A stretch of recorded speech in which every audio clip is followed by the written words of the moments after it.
You've actually gone one step beyond just writing this and illustrating the story. All of the volumes contain massive amounts of sort of end notes, footnotes and all in the back that explain not necessarily your inspiration, but the deeper elements of the culture that they live in. Right, right. I first started doing the footnotes to have a little Cracker Jack prize to put in, a bundle of issues back when I was still trying to sell the issues.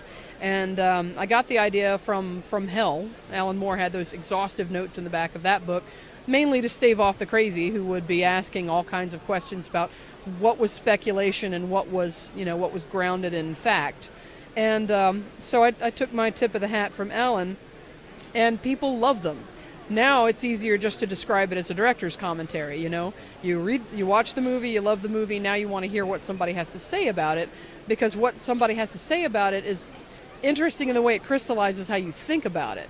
If somebody says something interesting, it suddenly, adds a layer of depth to whatever you're reading or watching that's really interesting.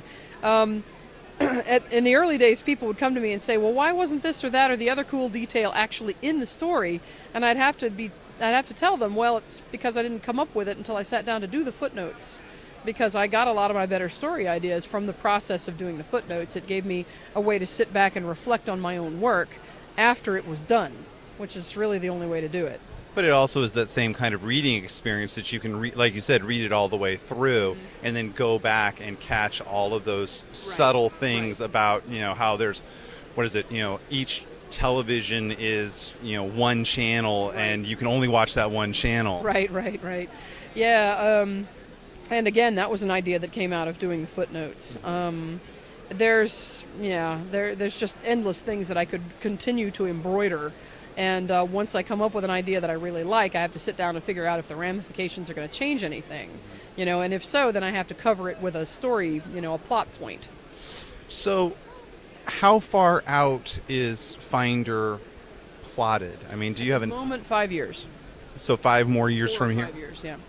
And is there an end point in your head for it? Well, the thing that is starting with Voice, is a big overarching story. Most of the stories that I've done so far are small and personal, affecting only a few people. But the big story that will affect everybody is grinding into position, starting with Voice and Third World, which will be in Dark Horse Presents. Really starts chunking along in next year's book, which is called Torch. And that will be the big, for lack of any better word, cataclysm that will answer as many of the questions that people have wanted answered from the beginning as I can stuff in. But I can't promise it won't raise even more, so, be careful what you wish for. So you've gone and done, you did a couple of issues of Queen and Country. Yeah, I did a story arc called Stormfront. Any other projects you have that are outside of the Finder universe that are sort of in the process? Yes.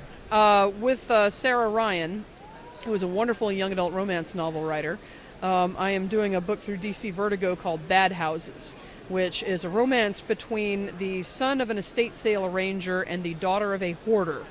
So that in itself is culture clash a go-go.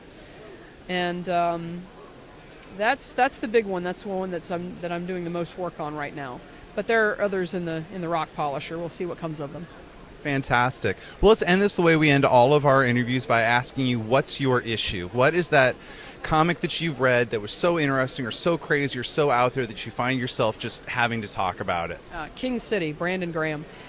He's on all the t-shirts at Stumptown, but a good person always needs more attention, and his work has that old school science fiction vibe where, again, like what I do in my work, everything is examined and everything is odd and everything is played with, but everything is still ordinary and contemporary at the same time. So it's really this fascinated toying with reality that I find very much at the heart of the science fiction that I loved from the time I was teeny tiny. So Brandon Graham, get him. Will do. Thank you very much for meeting with us, and have a great show. Oh, thank you. You too.